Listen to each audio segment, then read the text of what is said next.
I feel like this is something that Gabrielle would make Emily in Paris for dessert. Hi everyone, it's Nia. I'm here in the Food52 test kitchen, and today I'm going to show you how to make a pear Financier Torte. It sounds fancier than it is, and it is a Parisian-Inspired dessert. It's really just an almond flour based cake with egg white, sugar, and a little bit of flour, and then obviously also a pear.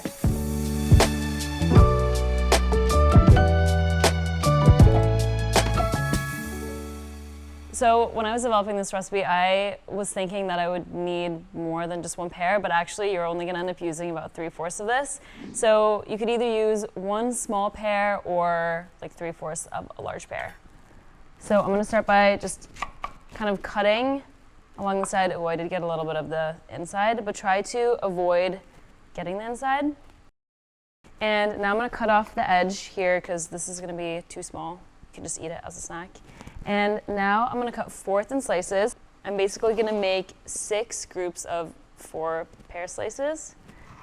And then once you have a set, we're gonna fan them out like this and kind of place them around the tart. It's gonna look really pretty. And then the reason why I'm slicing them pretty thin is because if they're too thick, it's gonna be hard to lay them flat, and then they're also not gonna bake evenly or as fast. And it's nice to have kind of a smaller one too, because then it's gonna fit really nice in the middle. I do like the green pears just because, I don't know, I feel like sometimes they're not as tart as the red ones. You could do a red pear too. I just think it also looks nice with the color to have the green. So I'm gonna set this aside and I'm gonna move on to the melted butter. So I have just a saucepan here. I have 10 tablespoons of unsalted butter. The best thing about melting butter is you don't have to worry about taking it out to get it to soften to room temperature before, which is really convenient. When I was developing the recipe, I first started off with 6 egg whites. It came out and I just felt like it tasted a little bit too eggy. So after many tests, I kind of went back to the original recipe that I had developed and just used 1 less egg white, added a little bit more salt, and then also added some slivered almonds on top, or sliced almonds. So the butter is actually almost melted. You don't really have to let it cool completely, but you want it to cool slightly just so that it doesn't cook any of the egg white once you actually add the butter to the batter. So back to the egg whites, there are 5 egg whites here, and there is a little bit of egg yolk. Usually you want to try to avoid getting any egg yolk in there too, but since we're not whipping it, you don't have to worry about that. It's not going to affect the structure of the cake at all. So here I have 1 cup of granulated sugar.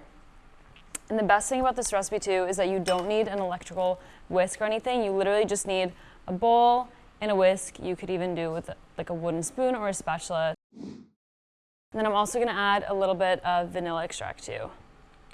I'm gonna add about a teaspoon. You could use vanilla bean paste as well. That's my favorite. Then I'm just going to mix this up into, you don't have to worry about the sugar completely dissolving because that's not really the point of this here. And the thing I noticed with using powdered sugar versus the granulated sugar in this recipe is that powdered sugar has cornstarch in it, which is going to kind of prevent some of that caking, which means also powdered sugar doesn't caramelize the same way that granulated sugar does in the oven. So the cake was kind of missing a little bit of that crispness and like golden brown edges as well, which is usually my favorite part of cakes and like tarts and stuff like that. So I wanted to make sure that this recipe had that. So here I have a little less than a cup of almond flour and then half a cup of all-purpose flour. If you want to make it gluten-free, I would suggest just using gluten-free flour. The flour just helps to add a little bit of structure to the cake.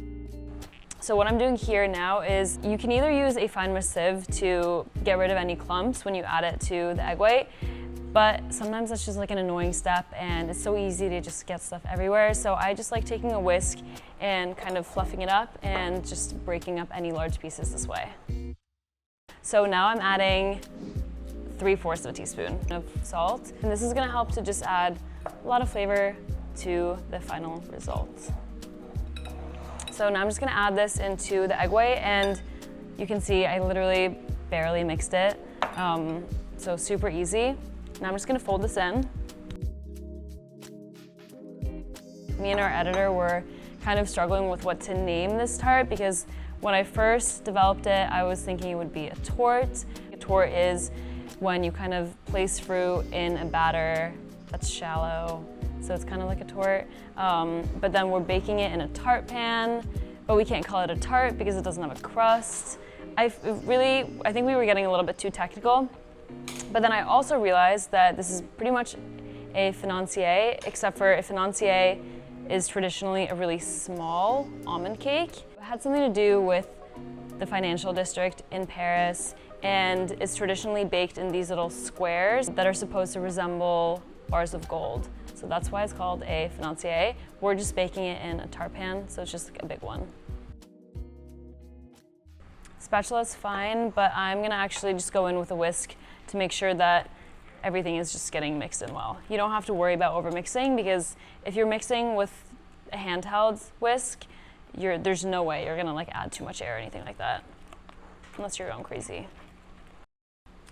So now I'm gonna add the slightly cooled butter. You can kind of just slowly whisk it in if you're worried about it cooking any of the egg white. And then don't scrape it, because we're gonna use that leftover butter to grease the tart pan. So here I have a 9-inch tart pan. So now I'm gonna take the rest of the butter that's left in this saucepan. There's not a lot, but it will be enough for this. And then you just need a little brush, or you could use a paper towel too. And I'm just gonna brush it all along the bottom and the sides of the pan. It's just really important that you're making sure to get into these little grooves, because otherwise it's gonna be really hard to get it out of the pan, because you can't just take a regular knife and go along the sides as you would with a regular cake. I have been having issues with these tart pans though, so just make sure that if you're using one with a removable bottom, be really careful not to actually warp it at all when you're putting it into the oven or once any of the batter is in. All right, that's good. Now I'm just gonna pour it all into the tart pan. And you can see it's really liquidy, so if it does have a little opening, it will want to leak. So here I have my little pears that I prepared earlier. I'm gonna fan them out, and I'm just gonna place one in the middle. And you really don't even have to press it down, because it's gonna sink as it bakes too, and it's nice to kind of keep them on the top. And I like to play around with the direction, so I'm gonna put one that way, and see this other one, maybe I'll put this one like going downward. If you want to, you can obviously use the whole pear, and you can just kind of squeeze in little slices where there's empty space. I know this feels like a little art collage almost. Then I also have these sliced almonds too. I didn't use these for the first few tests that I did, but I think it adds a really nice crunch to the cake. And for this, I'm using about like 2 to 3 tablespoons. It can kind of depend on how much you want. Also, if you don't want to put it all around the edge, you could just like sprinkle it all over the cake too. I think that would look nice.